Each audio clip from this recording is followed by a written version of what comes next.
This is HBR News number 527. DoorDasher done goofed. MaryLisa.com, where we discuss the news of the week and give it the Badger treatment. Hello, everybody, and welcome to Honey Badger Radio. I hope you guys are doing well this week and that you're laughing at all of the absurdity so that you are not consumed by it. I am your host, Brian, and I'm joined by Dr. Randomcam. Hannah is trying to get in. She'll be in. I'm pretty sure she'll figure it out. But I had to get the show started, so as soon as she gets in, I'll give her a voice. As you know, we men, we like to control women's voices. So we have a great show lined up for you guys today, so please be sure to continue the conversations both in the chat as well as the comment section. And please try to smash that like button so that we can maybe reach more people. It's always helpful to get a like button smashed because like the YouTube algorithm Dark Lords may allow us to slip through the cracks if you do that. So on today's HBR News show, we're going to be looking at mankeeping because it is something that we talked about a while ago, and it looks like the rest of the world is catching up. Or at least some people in the red pill space are. A California woman gets desperate and tries marketing herself. Scottish eugenics, no, I'm not kidding, and more, so stick around. It's going to be a good time. And be sure to join us afterwards for the patron-only show. So, the patron-only show, we got this article from, I don't remember the website, but it doesn't really matter. It's some rag, but it's a big one. It's like Washington Post or New Yorker or New York Times or something like that.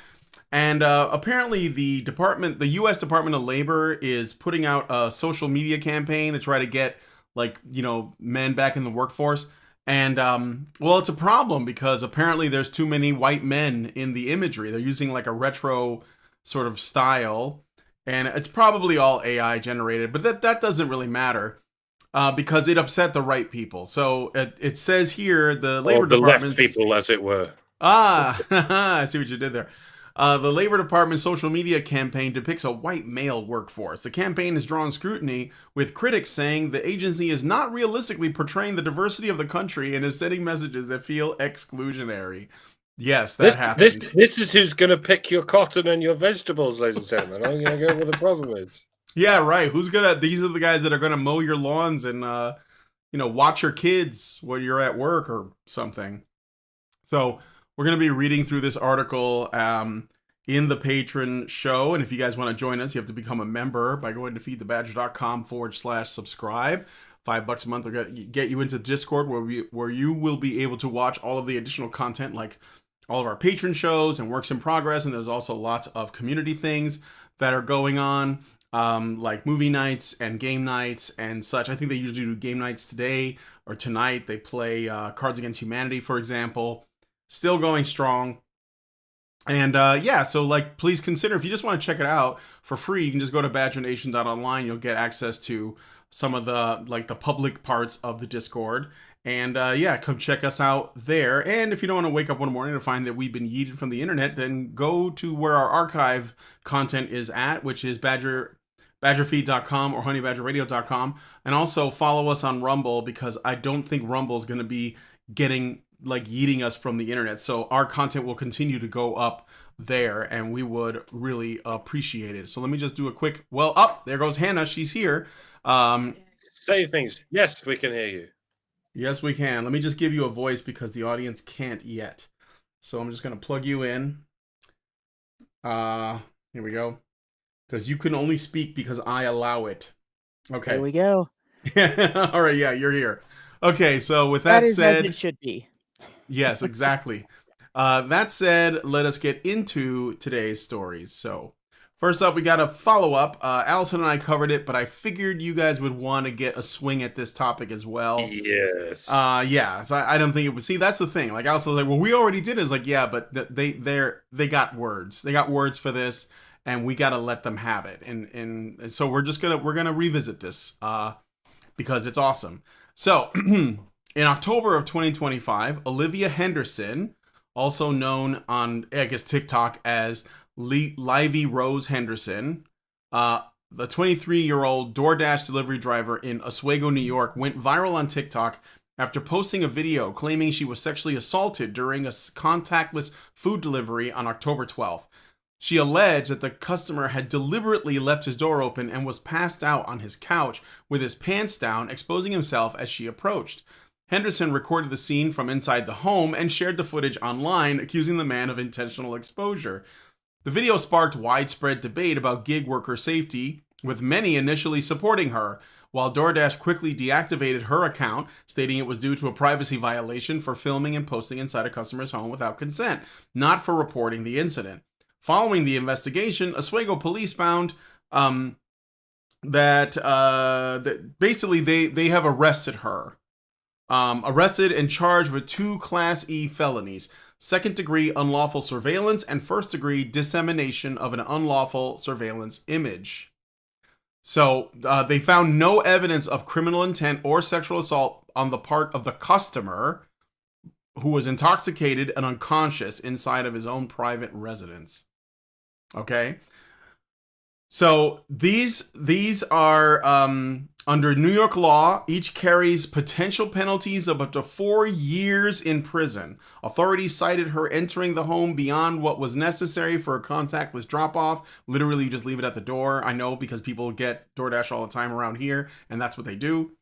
To record and then publicly sharing the video. She was released with an appearance ticket and is scheduled to appear in Oswego City Court on December 4th, 2025. The customer faced no charges, but both parties were banned from DoorDash, like as clients. And so this has there are still people supporting her, thinking that she's the victim here. But this is what happens. Did you have to show us the close-up? Good Lord, look at the state of that. Yeah, I know. I figured this is a good face. All right, so yeah, I was pretty fuming last time we talked about this. Not just because it's highly unprofessional conduct for a delivery person, but because it's yet another example of a woman somehow painting herself as the victim of her own predatory behavior, frankly. But anger does subside when justice is done, and I really wasn't expecting quite so much justice. I didn't even think she'd get like 1 misdemeanor, let alone 2 felonies. It almost seems a bit overboard, but whatever. I didn't know those were felonies. That's just my ignorance. I'm guessing she didn't either, but ignorance of the law is no defense against it. And to be fair, what she did was pretty fucked up, especially when you scan it for mens rea, which is a legal term meaning mind. Guilty mind. Guilty mind. And now that I've seen the footage of the incident, and alas, I have, it has cleared a few things up.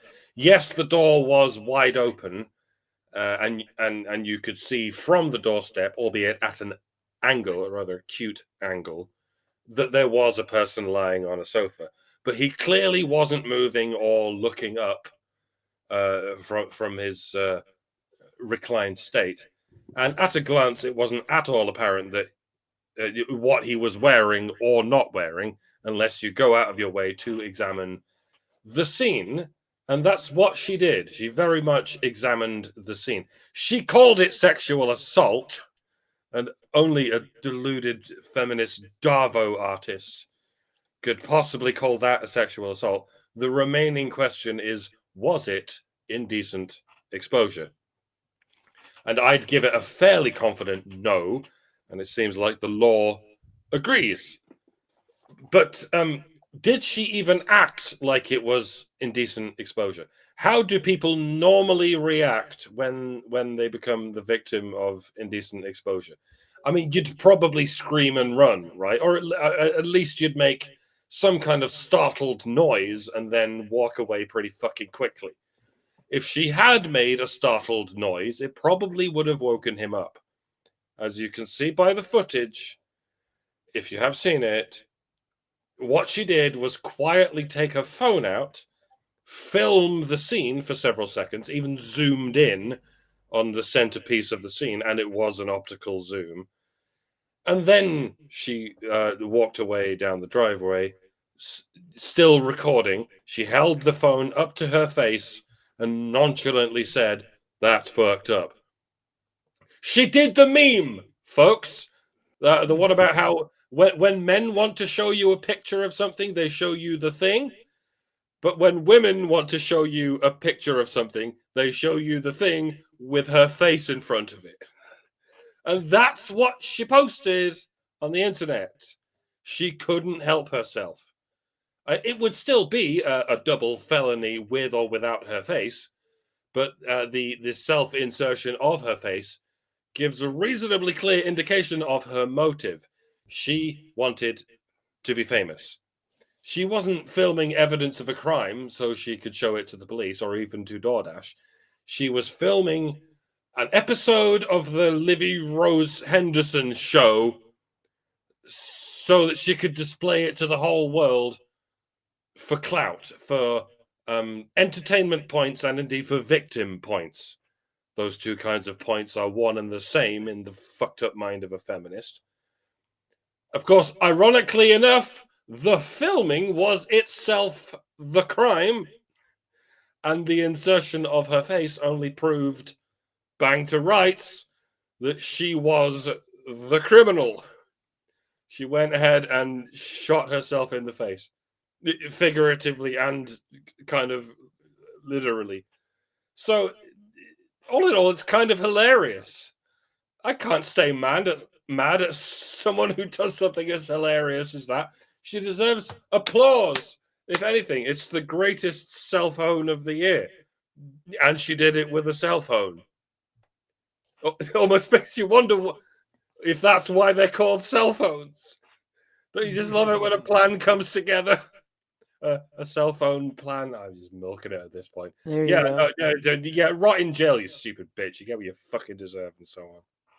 Yeah, I only have one caveat to add to that in terms of agreeing with the description of what she did, because the video does not contain evidence that the door was open before she interacted with it.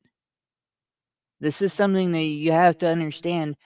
We don't know still that she walked up and found a door ajar enough for her to not be able to avoid seeing. Right? We don't know, in fact, that it was even ajar at all. Actually, We don't know that we do actually know that she basically re-uploaded the video, editing out the part where she pushes the door open. And there's actually like a screenshot of that. I'm gonna So we find do it know right that it now. wasn't then. She didn't edit out the part where she put her face in at the end of it. Fucking Yeah, but that's not what's important. I mean, No. that's the funny part. yes. But the important thing is this, all right? According to the law, if you have been told not to interact with someone's property, right? You've been told, drop the thing off on the porch and leave. Entering the property is trespassing. So anything she did after that is on her, not on him. So if she pushed the door open, which the video shows that she did, and there's no evidence that she could see in there prior to doing that she could have been exposed to anything prior to making it possible for herself to see in there. And her pushing that door open is a huge part of what makes this a crime. If that had been a female on the couch, even if she was completely buck naked, just bare ass, bare tits, everything, the fact that the guy entered her place without her permission would have gotten him arrested. Everybody would be arguing that it was his fault. Nobody would be arguing that he was a victim of sexual assault, much less any kind of harassment or any other inappropriate behavior. Nobody would be mistaking this for anything other than a crime of voyeurism, which is what she did. She committed voyeurism. And then she compounded it. And if her state has revenge porn laws, she's really in deep shit.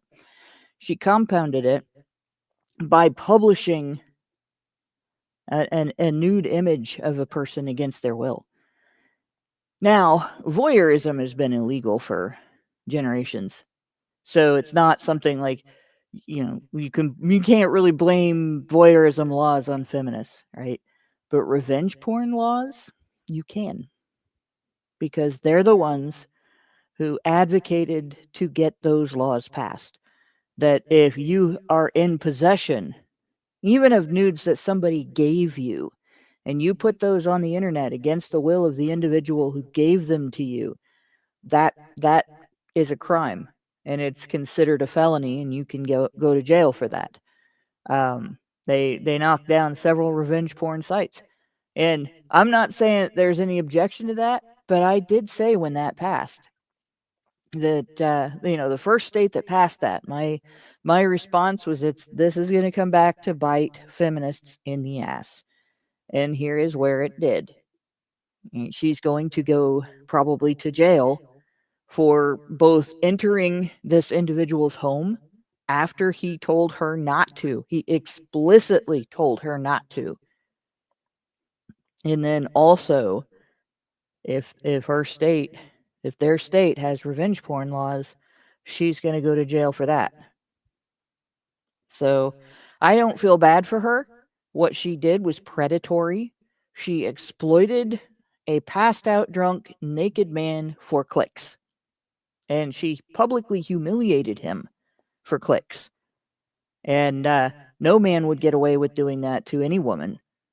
And, rightfully so, nobody should have that done to them. But yeah, I've been arguing with somebody on X recently that keeps wanting to portray this as as the victim of this. This woman has psycho eyes. This wasn't fear. She wasn't afraid of this guy. She wasn't victimized by this guy. He didn't impose anything on her. This was a person who saw an opportunity to exploit a passed out, drunk, naked man for clicks on the internet, took it, and is now regretting her choices. And that's it. That's all that is. More power to the state in this instance, because they did the right thing. Yes, one time you'll hear me say more power to the state in any instance.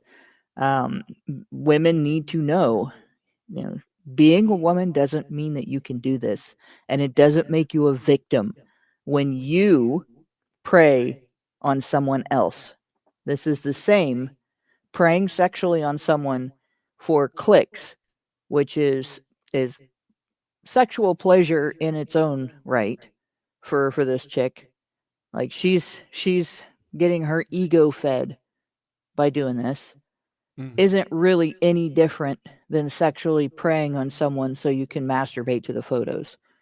She's masturbating her ego instead of her genitals. Big whoop. It's the same thing. And she deserves exactly what she's getting. All right.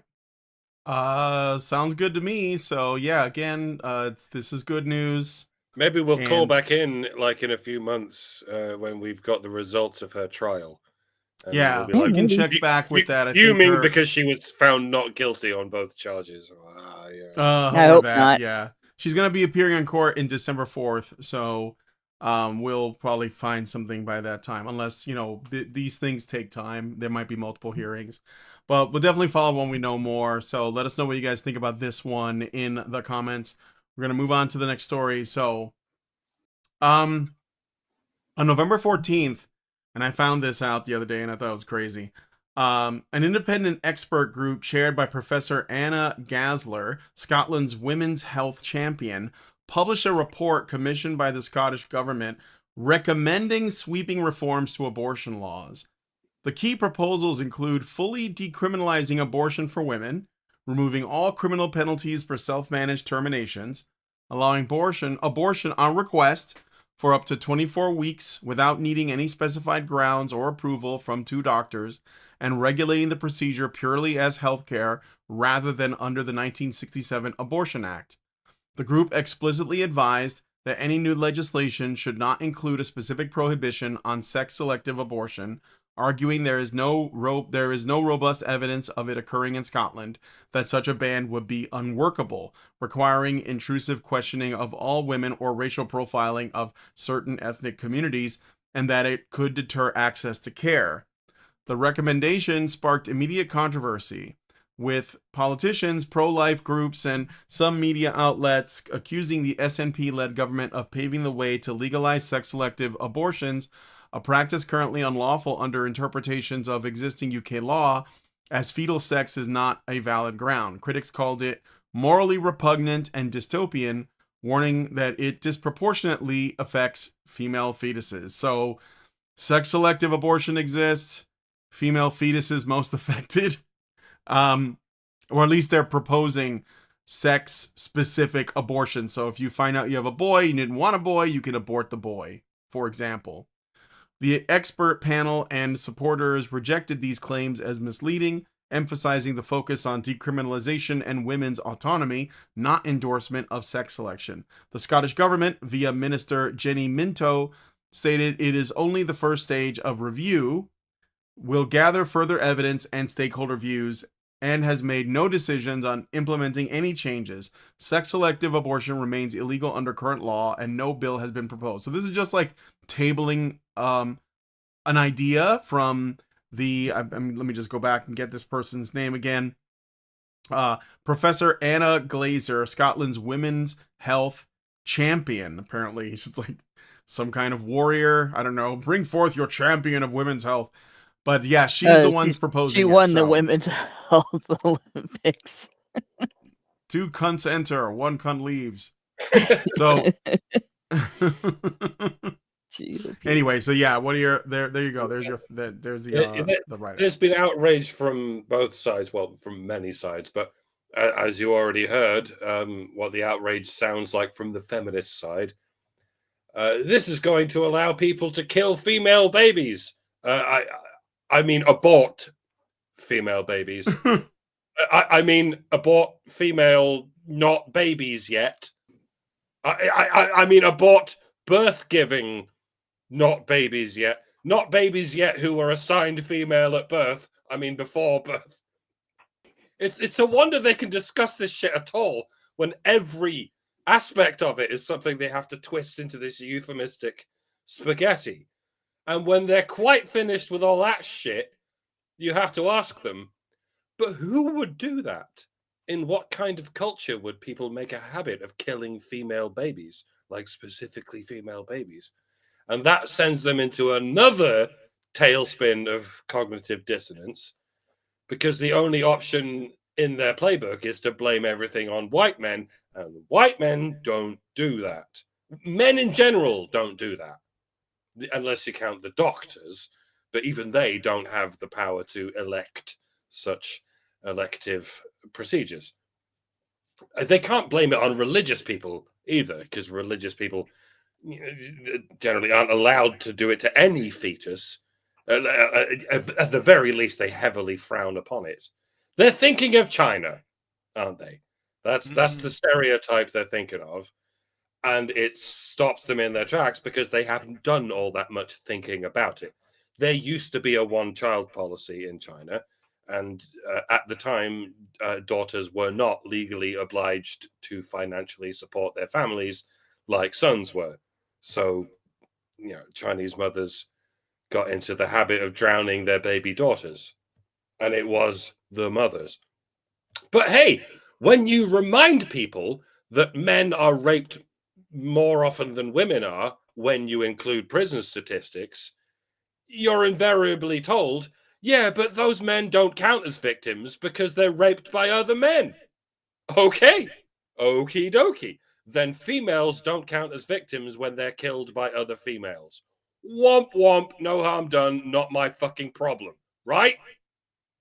And to reiterate, every elective abortion in this country is ultimately and unilaterally elected for by women. The Scottish government report we're talking about has been conducted by largely women and chaired by a woman. So any females who fall afoul of it do not count as victims. Do I have that right? Is that accurate? In any case, it's all by the way. All of this is a formality because we appear to be pretending that it wasn't always perfectly possible for a woman to abort her baby because of its sex for as long as abortion has been legal. A woman can choose to abort her baby for any reason or for no reason. The vast majority of abortions fall into that category. Not rape, not incest, not the health of the mother, not the health of the child, but simply because she wants an abortion. She doesn't need a reason, and she doesn't have to give one. And she can get this abortion up to 24 weeks, was it? And the baby's sex can be determined at 16 weeks by ultrasound, as early as 6 weeks by blood test. So there is already nothing stopping a woman from finding out the sex of her baby and then aborting it because it's not the sex she wanted.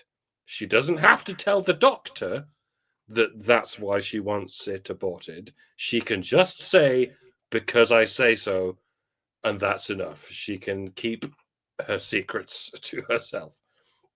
So we already know that this can happen. We have no idea how much it does happen. What do you suppose we can suppose about how often it happens to male babies? Bear in mind, this isn't China under the one-child policy. It's Scotland after 100 years of demonic feminist death spiraling. Goodfella, friend of the show, did a video about this story a couple of days ago, and he did a quick but extensive Twitter search for a certain key phrase that comes up quite a lot. Does anyone know the key phrase we're talking about? Is that women saying, "Is it a girl or an abortion?" A girl 'Cause or I've an seen that abortion. so many times. Yeah, it's something pregnant women like to chant when they're about to get their clinical gender reveal. Am I Yeah. about to have a girl or an abortion? Now, maybe they're joking.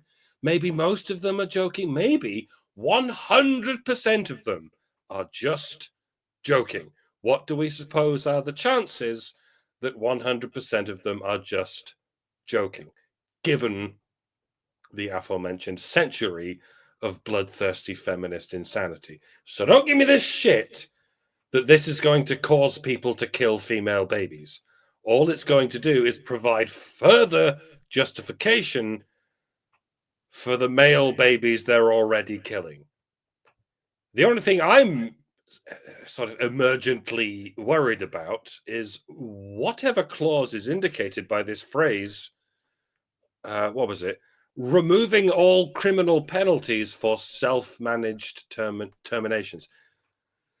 Self-managed terminations. Does that mean what I think it means? Probably not. Unless I've got the wrong end of the stick here, that does seem to be a significant change to the law, not just by the spirit, but by the letter. Someone please correct me if I'm wrong. But does that mean the coat hanger? Does No, that mean I think you're wrong. I think you're wrong on that. There is an abortion pill. Don't ask me to pronounce the name of the drug. I haven't looked at the name of the drug in weeks. So, and it's not one that I regularly pronounce, but it starts with an M. It causes a miscarriage, and it is used usually during the first 2 weeks after sex when an individual thinks she might be pregnant. And there's also a procedure to cause early miscarriage beyond that. And they call it self-managed even if you go to a doctor and get the abortifacient and take it home and use it, and then have your miscarriage at home and dispose of the remains at home because it's too small to count as biological waste. It's not called a self-managed abortion if you have the procedure done in a medical facility or if you have to go to the hospital to manage the abortion. So it's probably not a coat hanger. However, that does bring up a salient point. People keep blaming men for this.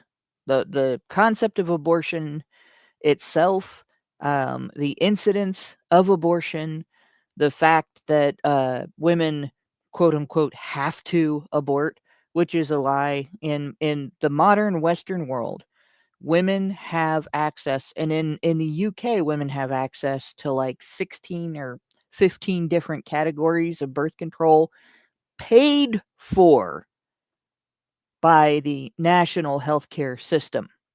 So they don't even have to pay their own birth control bill. Somebody else pays for their birth control. If a guy wants a condom, I don't know if he has access to that for free or not. But if a woman wants birth control pills, if she wants the shot, if she wants the implant, if she wants an IUD, which I always reference the fact that I like to get that confused with IED. Please don't do that if you're getting the implant. It's not healthy. But if she wants any of those things, anything that requires a medical procedure for her to use it and has a medical cost for her having access to it, it is provided to her free by the taxpayers. So it's not, women don't have the excuse that they can't afford to use birth control and they need to substitute abortion as a means. It's not a good excuse anyway, because abortion costs more. But I suppose under UK med systems, it's probably covered too. In the United States, it's not always, and so there's no excuse whatsoever for a woman to need an abortion unless she has been raped or she's in the rare circumstance where her baby cannot survive delivery before the pregnancy will kill her from complications. Right? Every other abortion outside of those two circumstances is elective. And it's arguable that abortion following a rape is also elective because you don't have to abort if you've been raped. That's a choice even in that circumstance. But it is a choice that you're making because somebody imposed it on you in that circumstance instead of you were pleasure seeking. And I will say this as well. Prior to the legalization of abortion for elective circumstances, you had sex, you didn't use sufficient birth control, and you didn't partner with somebody to make a baby and raise a family. That there were thousands of women who had abortions for health reasons, at least in the United States. And they extended health reasons not just to she's going to die if she tries to carry that baby to term, but she's going to have mental health problems like depression if she's going to carry that baby to term. There were 200 some thousand abortions in the United States the year before Roe versus Wade that were legal and done in medical facilities, medical settings. Women will also abort even if it's illegal. So women do not care about the law of the land when this issue comes up. They don't. Men cannot stop women from aborting by saying that it's not approved of under the law of our nation. We will stop you by making it illegal and prosecuting the doctor you go to and prosecuting the woman. Women will still go to an unsanitary environment in a back room in some woman's home and have this procedure done. So there is no instance where it is arguable that abortion is under the control of men. Most abortion doctors are women. Most of the majority of physicians who perform abortions especially at abortion clinics as opposed to in emergency rooms because it is an emergency, are women. And then in addition to those medical professionals, most of the staff are nurses or nurses' aides, medical techs, candy stripers, those are mostly women also, those different categories. And so the professional end of it, mostly women. Planned Parenthood is mostly run by women. The promotion of abortion in various nations has been done by women's organizations who have used government funding without the knowledge or consent of most taxpayers to do it. And then on top of that, it's been mostly women fighting against having this outlawed. So for the people that are blaming men for this, oh, this is a sign of how exploitative men are, that women want more expanded abortion. No, women choose whether or not they consent. If they don't consent, it's a felony to not stop. Women choose whether or not they're going to use birth control. If you sabotage their birth control, in a lot of countries, that's rape.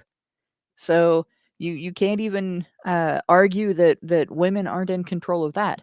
Women in Scotland, in particular, should be getting care through the National Health System. They're able to use birth control without having to pay for it. And then on top of that, they can choose more than one type of birth control. So they can refuse to consent without a condom, use 2 types of birth control of their own, and then, no pregnancy. Like, it's your chances of getting pregnant are so infinitesimally small at that point as to be statistically zero. And yet, hundreds of thousands of abortions are done annually. Women have made abortion the leading cause of human death in the world, if you count it as a human death, which anybody who knows me knows that I do. A zygote counts as a living human organism under scientific rules for what counts as a living organism and what species it is. So it is a living human organism. When you have an abortion, you are causing a death. And it is not just slightly past the leading cause before that. The leading cause before that is cardiovascular and cardiopulmonary issues, heart-related issues.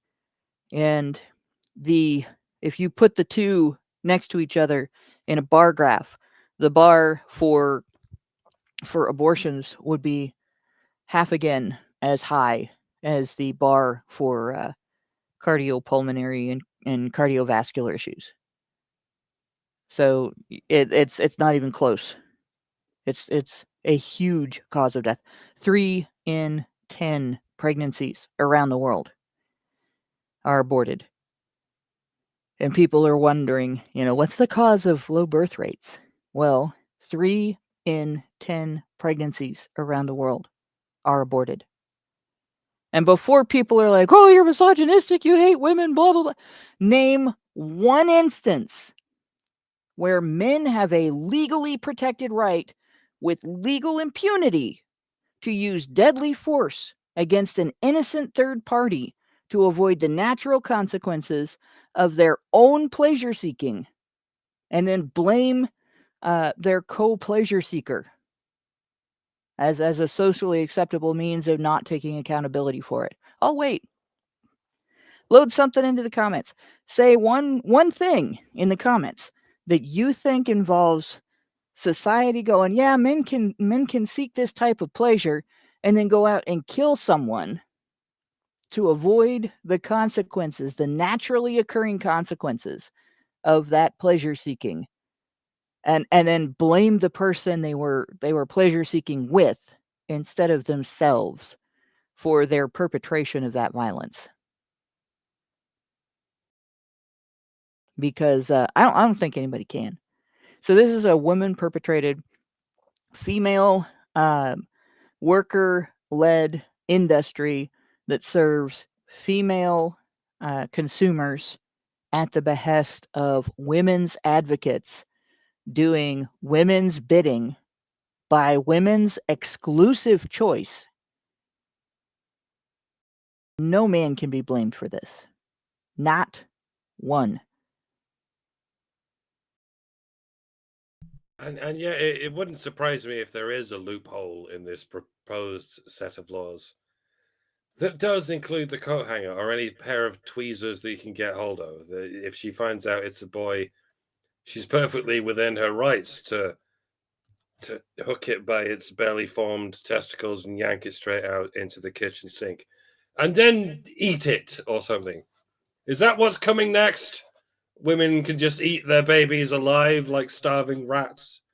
Did I just do that thing where I tell the darkest joke I can think of and then it comes true 6 months later?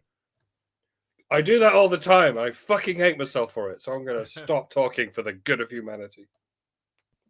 All right, well, guys, let us know what you guys think about this one. I mean, again, it's still in the proposal stage, but could you imagine if they? Well, I don't want to think about it because then, yeah, like Mike said, I might manifest it into being. So just let us know what you guys think about this one in the comments. I got a super chat from Meredith G, and she just simply says $5 for $5. HBR News 527 honey for the Badgers. Thank you, Meredith. Really appreciate it. And all right, we're gonna move on to the next story. Let us know what you guys think about this one in the comments. So in September, so this is not like new, but I'm learning about it now. 42-year-old, this is the beer that of mine. 42-year-old San Mateo resident Lisa Catalano, a vintage clothing seller and content creator who lost her fiance to a terminal illness in 2023, launched an unconventional search for a husband by renting a dozen digital billboards along Highway 101 in the San Francisco Bay Area, from Santa Clara to South San Francisco, displaying her photo and the URL marylisa.com. Frustrated with dating apps, she created a detailed application form on the site seeking college-educated, drug-free, left-leaning men aged 30 to 50, ready for marriage and children within a few years. The campaign quickly went viral, attracting over 3,800 applications in weeks from the US and abroad, national media coverage, supportive messages, and even a forthcoming docuseries on local station KRON4. While Catalano has begun dating applicants, reporting several promising first and second dates, and expressed no regrets, the attention also brought some criticisms, such as, and this is according to the article, misogynistic insults, accusations of desperation. I mean, I don't know if that's an accusation. And abusive messages she compiles in a separate binder. Oh, she's a victim of this now. A Fox News segment notably labeled her efforts negatively, contributing to what she called next level hate mail. Despite the vitriol, she emphasized safety protocols, views the supportive responses as a bright spot, and maintains the bold approach was worth it for potentially finding a lifelong partnership. Woman gets treated like a man. Misogyny! I suppose it's better than doing OnlyFans. At the end of the day, it's just another way of getting thousands of simps to line up to give you a free dinner. But hey, it doesn't count as prostitution because you're not even giving them a glimpse of what they're never going to get. 3,800 men, eh? I'm not sure what it is she finds so frustrating about dating apps. That's a normal day on Tinder for a normal woman. Your cup will still runneth over with men who you still have to vet for all the criteria you've outlined and all the criteria you did not. If you're she said liberal men, so it's her cup runneth over. Very good. And yeah, if you're in the San Francisco area, then left-leaning is kind of redundant. Drug-free, though, yeah, I guess that does narrow it down. It's fucking San Francisco. Even the Starbucks is laced with fentanyl and human shit. And yeah, college educated doesn't mean college educated, does it? It doesn't include the millions of men who completed their college education and have been flipping fast food burgers ever since. It means rich.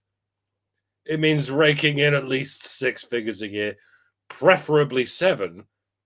And I do mean that, because she's probably going to want a man who's at least as rich as she is.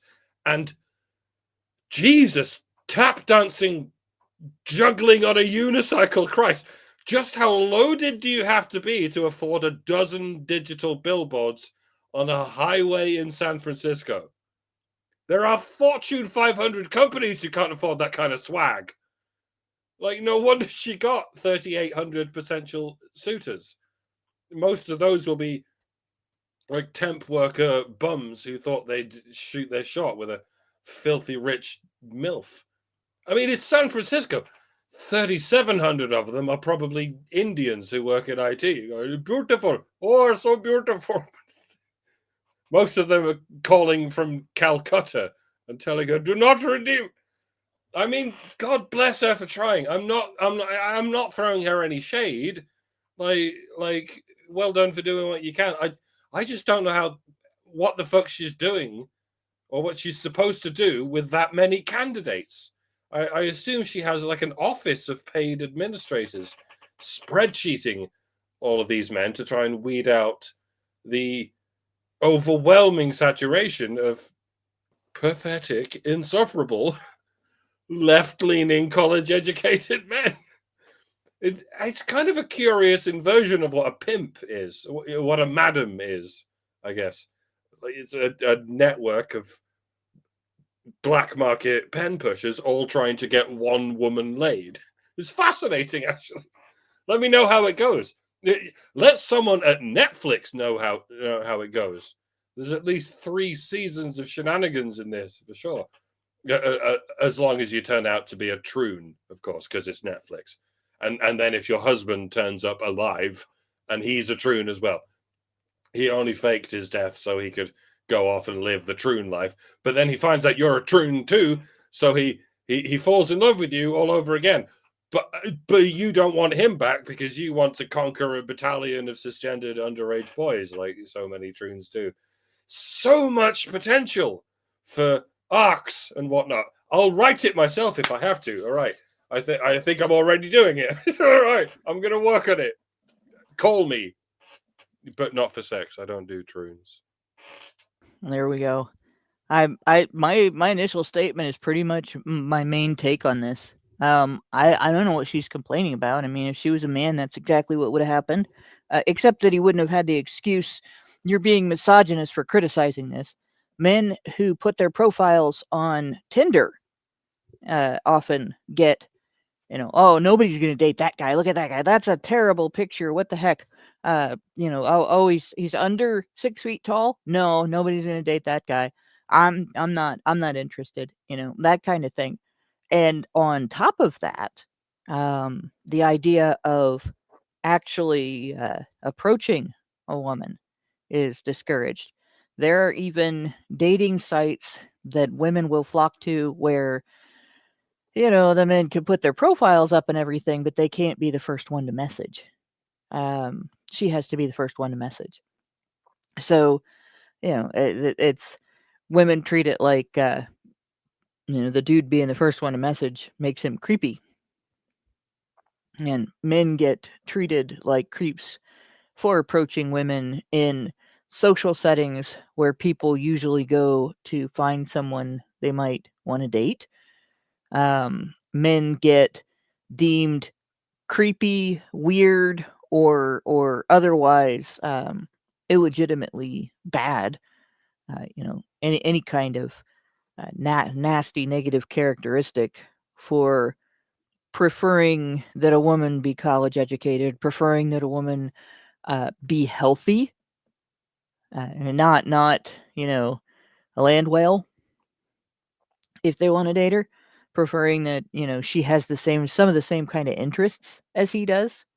Like if a guy regularly likes to work out and he wants to get together with a woman who also is into exercise, instantly he's fat shaming, and how dare he not be interested. Further, if he requires that she be a biological female, he can get shamed for that as well. So I don't see why this is even a news article. Like, this woman didn't get anything messaged to her that is any worse than would be sent to a man who did this. And in fact, people might accuse him of being a sexual predator looking for victims.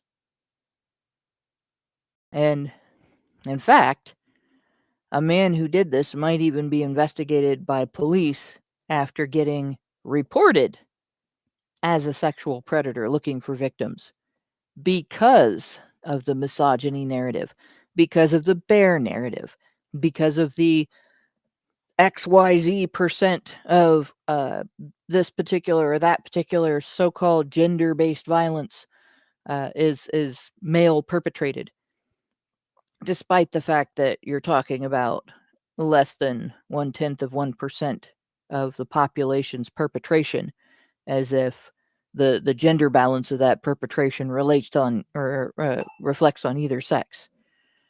So yeah, it's really, this is a nothing burger. This was, some woman looking for attention. She got attention. She didn't get universally positive attention, and now she's mad and making a big deal about it. And because she is a woman, the media is listening. Yeah, I mean it's unfortunate about her late husband. Um, but I do think this was like she still she doesn't have kids, so she seemed to have waited too long to start thinking about it, and that's why she's putting this out there. It's kind of like, I'm almost out of time. I have to have kids now. I'm gonna put out an ad. And I mean, it's, like I said, it's a shame about your husband and everything, but this is a cautionary for people. Like if you're a younger woman, and you happen to see this, all I'm asking is that you think about this and take it seriously, because you don't want to be 40 looking for someone. If you want children, you have to think about that early. So and that's the thing too, is that she's trying to, like, find a guy really fast, get married right away, and start a family. I'm surprised that many men were like willing to do that, because I feel like that's really, I don't think that's a thing you rush into, and she's ready to rush into it. So this could be a mistake, but yeah, I mean, there's also it is definitely an attention grabbing thing, and it probably helped her um reach more men, because there's a lot of thirsty simps out there. But yeah, I don't know.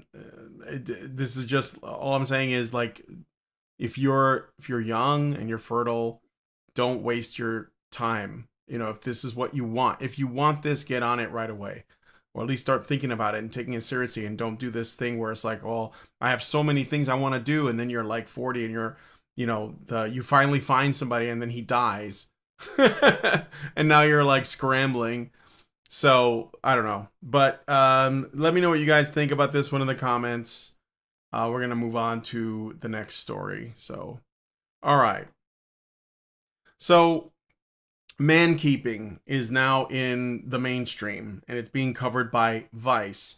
Now, I talked about this on this channel a while back. I think I did a thing with Allison. I may have done a thing with you guys, but I definitely had on this guy named James Nuzzo, who does a lot of research into UN women and various academic research into, sort of like where feminists get their funding from, all the ways that they are publicly funded by NGOs, by independents, etc. And the way that they operate, a lot of times it revolves around like a new form of misandry, basically, a new kind of terminology that they get pushed into the mainstream. And he was like right on the edge of when mankeeping was a thing. Now, mankeeping is just a new name for an old idea. It's emotional labor, but they're rebranding it because I think, it's this what they do. This is what it's all about. So Vice, they're a part of that whole network, and they have an article on it. The Vice article called "Mankeeping is Why Women Are Done with Dating." So it's not the men that are walking away, guys. It's the women. This is a quote, by the way. Defines mankeeping as the extensive, often invisible emotional labor that women in heterosexual relationships perform for their male partners. Also pointing out that they only direct this at heterosexual relationships. They don't say this about other kinds, because That's not what's under attack. Okay, it's only the heterosexual stuff. That's why they have a term called heterofatalism, because that's what they're trying to do. They are trying to destroy normal sexuality. This includes managing a man's stress and moods, acting as his primary or only emotional support system, interpreting his needs, and serving as an unpaid therapist with benefits, all while receiving little reciprocation. The piece frames this as an evolution of traditional emotional labor exacerbated by the male loneliness epidemic, where men reportedly have fewer close friendships than women and thus dump their emotional processing onto romantic partners, according to these assumptions, turning relationships into one sided burden on women. Drawing on research from Stanford and Pew, the author argues that this dynamic is the key reason many millennial and Gen Z women are opting out of dating altogether.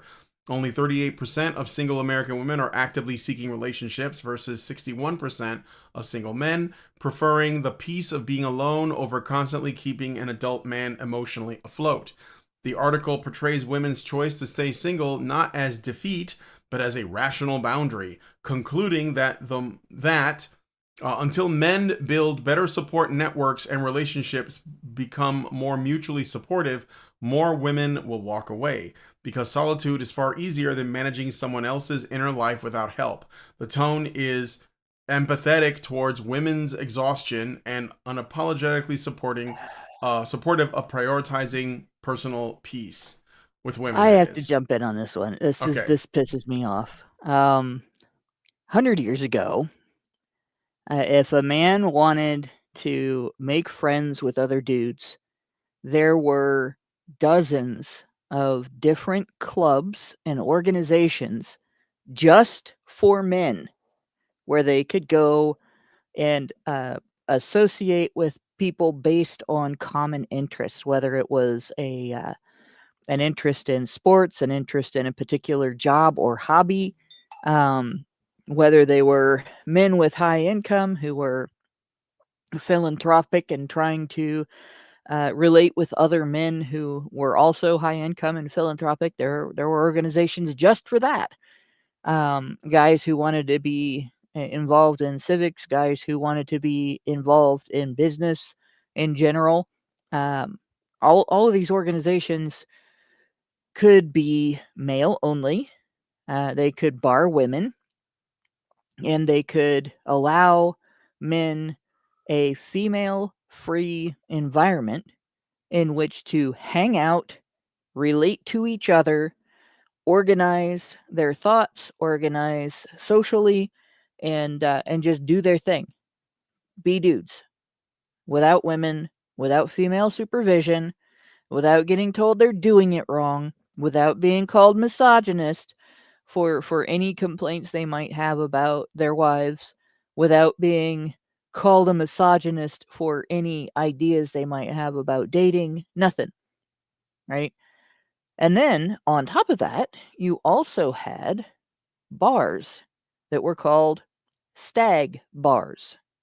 And a stag bar for the younger generation was also male only. Women could not go in. They were not legally barred, but the bar owner could say no women, and under the law, that was his right. He could say no women in this bar. You can't come in here, go home, or go to another bar. And it wasn't really all that common for women to go to bars by themselves anyway. But in a stag bar, you had the same situation that was, men hanging out with men, just shooting the shit. They didn't have to have a particular subject why they were hanging out. They could just hang out and have something to drink, have a meal, and then go home. And women didn't have the um, modern practice down of keeping a man from having a social life and then complaining because he doesn't have a social life. I talk to other married women, and everybody, loves their husbands, and they talk about how great their marriage is and how happy they are with their man. And a lot of times, these women will talk about, he doesn't go out with the boys, he stays at home. And that's something that they're happy about. That would drive me nuts. I want my husband to be able to do whatever the fuck he wants. I don't want to have responsibility for his social life. And I think that feminist pushes to stop women or men from having the ability to go out and do things without a woman's permission are detrimental to both sexes' mental health. But it's not men's fault that women did that. It's women's fault. It's not men's fault that women sued for access to male spaces. It's not men's fault that women sued to prevent male spaces from being created. Women are even trying to invade men's therapeutic male-only spaces, men's sheds, where men engage in therapy by working side by side on a project together while they're discussing their issues, because it is easier for men to hash things out with each other about a particular subject if they're engaging in some sort of collaborative effort on something that doesn't necessarily have anything to do with it. Two men building a bookshelf will have an easier time talking about why one of them is having difficulty getting over the death of his father, getting his grief to that stage where, yeah, it still hurts, but you can function. And or handling his emotional responses to the abuse he's suffering in his divorce. They'll have an easier time talking about that while doing something than just sitting around chit chatting the way women do. It's a different behavior that is different between the sexes, and there's nothing wrong with men having their different way of doing it. So this complaint that women have all this emotional labor over men not having any friends, this idea that men don't have any friends, right? If it were true that men did not have deep friendships, long-standing friendships, frequent friendships like women do, it would be women's fault. But the other end of it is it's not. Men and women do friendship differently too. And I've seen this with male friends and female friends. A woman she'll call, 10 different gals her close friends. But if you judge the closeness based on how she trusts those friends and how she interacts with those friends, she has one or two, maybe three.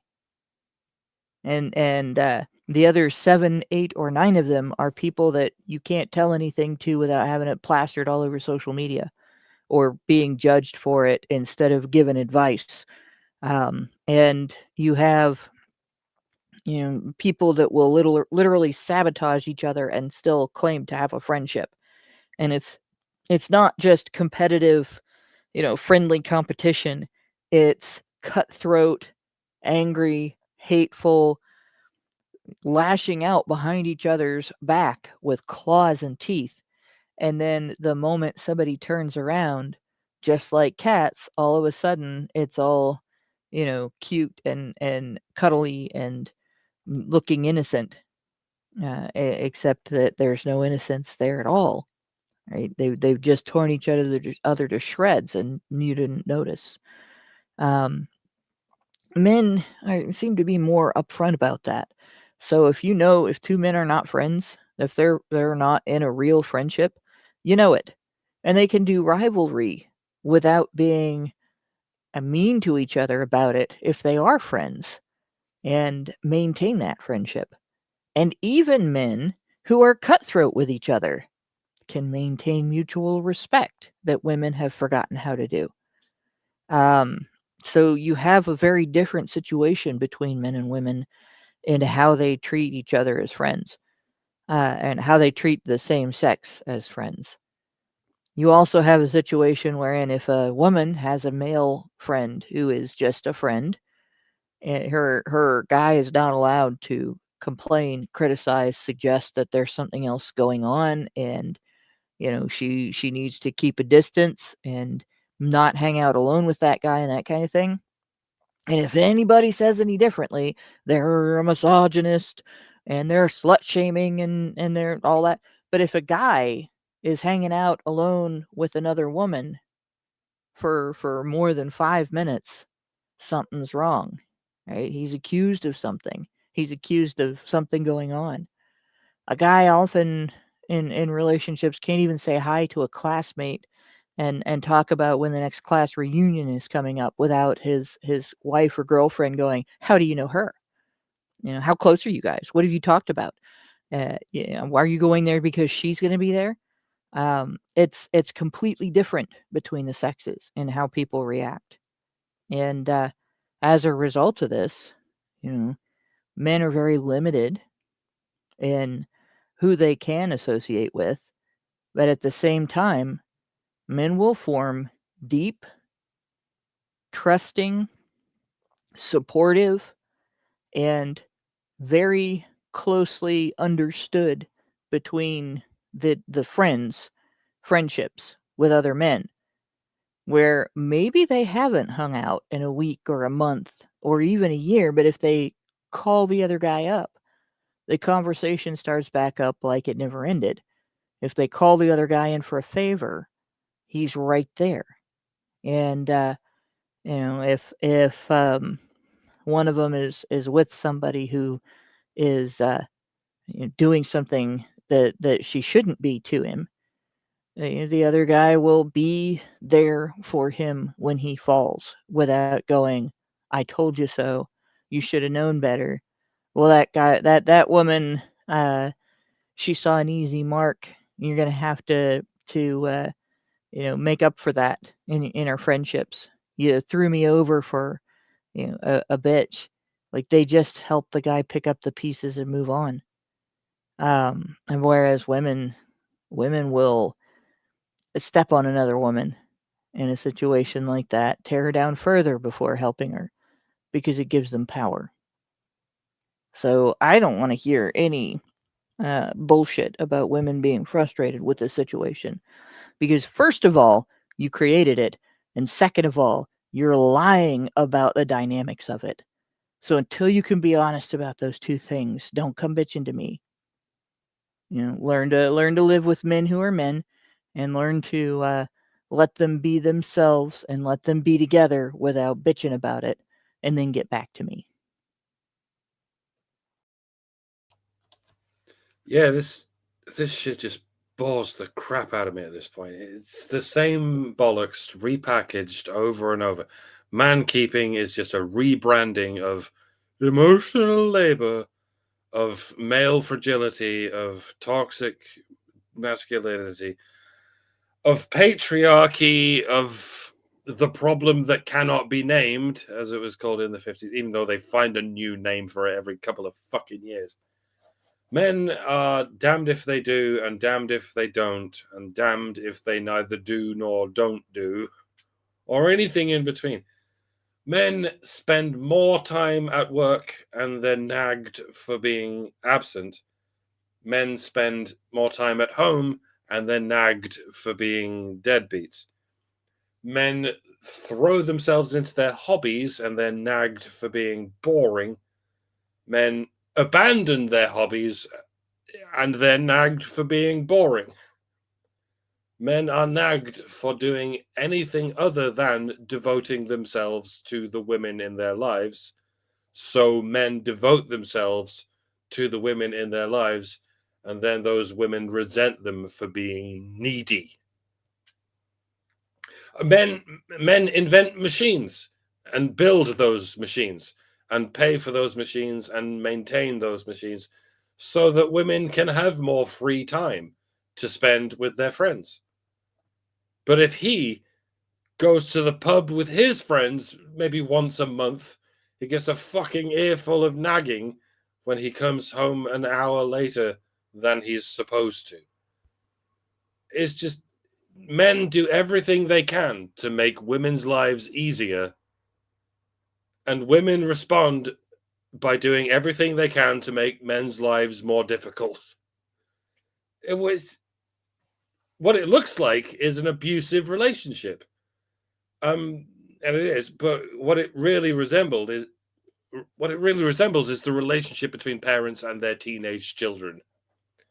At that age, children are never satisfied with what their parents do.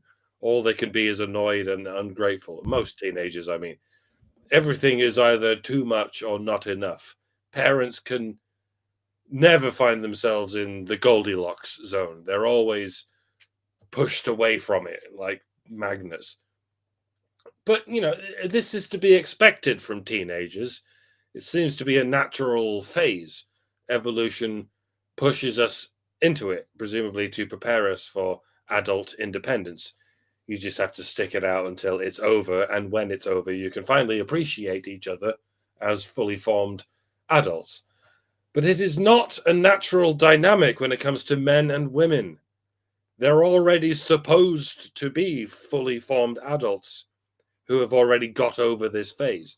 But for whatever reason, a perturbing amount of women can never stop acting like spoiled teenagers, perpetually resenting the men in their lives for any protracted, irrational reason. Even though those women have complete social and legal power over those men, they have all the rights that parents have, despite having all the lack of responsibilities that teenagers have. And to be honest, I'm understating it, if anything. There are many women who never even make it as far as the emotional maturity of a teenager. They never progress beyond toddler mentality. I mean, they can learn how to use language to a college-educated level. They can learn how to obfuscate and redefine and euphemize and gaslight, but they never get beyond the fundamental dynamic of, I get what I want, and you just have to give it to me. The end. What's mine is mine. What's yours is, well, not even ours. It's mine. Me, mine, I want, and so on. Everything they learn about squirrely language is in service to this selfish hypocrisy, this never-ending game of peekaboo. To anyone with a fucking brain in the noggin, it's obvious why this is happening, because this is what women are being taught. From the cradle to the grave, they are taught that men have everything and women have nothing, and so men owe women everything. And we're finally getting to the point where men are getting really fucking sick of it. But they are powerless to change it, because men don't get to teach women or girls, not as teachers and not as parents. The few men who do are compelled to teach them nothing but the feminist narrative, that men have everything and women have nothing, and so men owe women everything. If they don't teach them that and only that, then they don't get to be teachers or parents. They'll get bum rushed out of the place on the grounds of misogyny. Can everyone please hurry up and finish arguing about immigration and the economy and the goddamn Epstein files? Remember the shit we were talking about 10 years ago? Yeah? Still happening. Still worse than ever. We could send all the foreign freeloaders home. We could reverse inflation and increase the GDP. We could arrest everyone who was ever on that island, and it would not make a goddamn dent on the near vertical decline of the West, and indeed the global situation in general. We got here because of this, because our world has been split down the middle, not between left and right, but between men and women. The whole left-right paradigm is just a projection, a two-dimensional projection of the three-dimensional problem that set the whole apocalypse in motion. The problem between men and women. Yes, I know no one's listening. I know no one cares. I know the left and the right are going to keep arguing about hokey shite, while they both agree that women need to be protected at all costs and that men need to be punched in the face. But I'm going to keep saying this shit until I'm dead and buried. buried in a rolled up newspaper by the side of the road and slowly eaten by blue bottles. I don't care. This is what's going wrong. This is the lesson we're supposed to be learning. So, on the off chance that this is all a simulation, that in reality we're all living in a Dyson sphere in deep space and we're playing an elaborate educational video game, I'm playing to win on principle. I'm maxing out this stat, and that is what I will tell my maker when I die. I played the misogyny meta. I played the maybe we can blame women for some things some of the time meta. No matter how much you have nerfed us, oh Lord. If hell awaits, so be it. Bottom text. All right. Hashtag bring back stag bars. Yeah. All right. Well, that's well said. I think you guys get it. So, okay, I got a super chow. Let's take a look at that.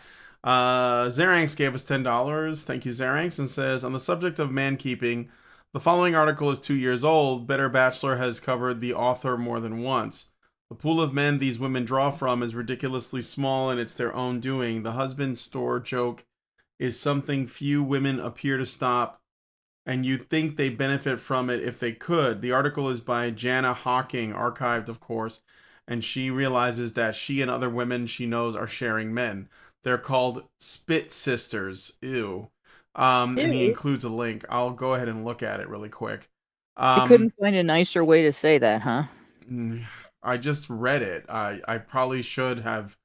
I feel bad, but okay. Super Chow. Let's click on it. Archive.is. What? Reason Sydney, Australia's dating scene is one sordid hot mess right now. This is kind of familiar actually. Last week I went out to drinks with a few. Yeah, so that in an after show. I feel like I've seen this before. And yeah, the man keeping thing, like I said, it's not new. It's been covered. It's just been rebranded. It's always like, you know, and I don't know, for whatever reason, like I don't know if it's the media or what, but like a lot of people just eat this stuff up. They just are so comfortable blaming men for whatever. I mean, because this is the thing about man keeping is, or at least what they're calling emotional labor, it's like the opposite of toxic masculinity. It's literally what they want supposedly men to do. It's like what they're asking. And when men say, okay, then I will share my feelings and concerns and my anxieties and my problems, then they're like, oh no, that's no, we actually don't want that. And let's just like, I mean, like, let's just be honest about what it is then. If women don't want that, then just say you don't want that. But stop telling men that you do want that, and let men form their own spaces, because that's what men need. They need, like Hannah said, stag bars. They need some places, and women have basically taken all of those away, like even the workplace. So this is like what we get. And I think that more, I guess on the plus side, the more I look around online, the more I'm seeing that a lot of people are discussing these things, and they're not, you know, like manosphere people. They're not MRAs, they're not red pillars or anything like that. But that just shows you that the problem is getting, you know, to the point where people are all being forced to see it, and they're going to reckon with it in some way. So, you know what's funny about that article? Women will bitch, right? They'll bitch and moan that a guy cares about their body count because he cares about their sexual hygiene. He doesn't want to get herpes or HPV and get cancer, or AIDS and have to take pills for the rest of his life, you know. But then they bitch about it if the top 5% or 10% of guys that they're all going for are dating the other women that are also going for them. Like, again, it's women bitching that guys do what women think they should be able to get away with. Mm-hmm.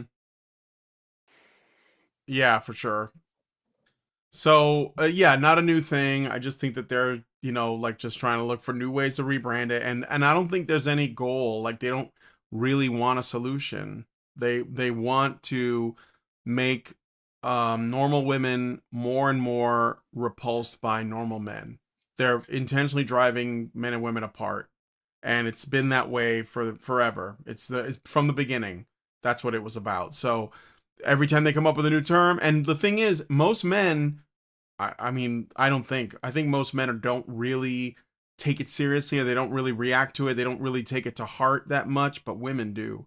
And that's all you have to do is get half the population on board, and they do. And so it is having an effect. I mean, women are basically, like, I think they're radicalized, like politically radicalized, and it is because they are put in a perpetual state of insecurity and fear and of men. So like this is what they're going to do. I think that we have, like, not we, but like our I guess the cathedral, they have done this to women, and women don't know that things are that their lives are not like in as much danger as they think they are, but they're reacting as though it's true. So it's a problem. And the man keeping thing is just, it's always these little things, right?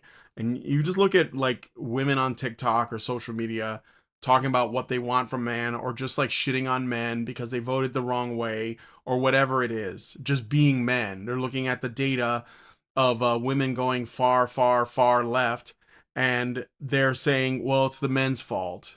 That like when women overreact and they burn shit down and they destroy, things, they blame men for it. Like, you made me do this, and that's kind of like where we are right now. That's the kind of dynamic in the sort of meta sense that's happening. So We what's need the to solution start to that? I spelling don't it know. But men are ovary. going to react, and it's not going to be pleasant We need to when it start happens. spelling it But you know what? overreacting. I'm ready for it. So what? Yeah.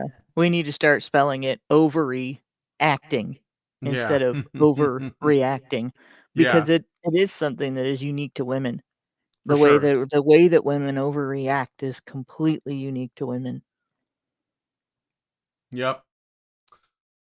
All right. So anyway, that was that article. Let me know what you guys think about man keeping in the comments. I know that we've talked about it briefly. I just noticed that more people are talking about it, that are just sort of like finding it for the first time. And I thought it was worth bringing up that it's going into like the sort of like the let's say the broader zeitgeist. So and yeah, it was basically a slow news week, so that's all I have for you guys today. So we're gonna go into the patron show now. We're gonna look at this article. I mean, this is a sausage of the correct size, anyway. Which is from the Washington Post, and it's entitled "Labor Department Social Media Campaign Depicts a White Male Workforce." Oh no! So let's find out what the problem is with this. I mean, like, ultimately, it's a male American male workforce is the focus, because that's what we want to focus on. So I think that's what they're doing. But we'll find out in the patron show. So if you guys want to join us for that, go to feedthebadger.com/subscribe and become a member. Join us in the patron show chat or in the Discord whatever, badgernation.online. Hopefully I'll see you guys there. And I want to thank Mike and Hannah for joining me on the show. But I want to thank you guys most of all for tuning in, because without you, we wouldn't be able to do this thing that we do, which is, I think, it's unique, because not a lot of people are having these conversations, at least not as early as we are often having them. And they're not willing to say the things that we're willing to say. So anyway, with that said, thanks guys for coming on the show today. If you guys like this video, please hit like, subscribe if you're not already subscribed, hit the bell for notifications, leave us a comment, let us know what you guys think about what we discussed on the show today, and please, please, please share this video, because sharing is caring. Thank you guys so much for coming on today's episode of HBR News, and we will see you next Tuesday. Men's right activists are machines, dude. Okay? They are literal machines. They are talking point machines. They are impossible to fucking deal with, especially if you have like a couple dudes who have good memory on top of that too. Holy shit, you're fucked.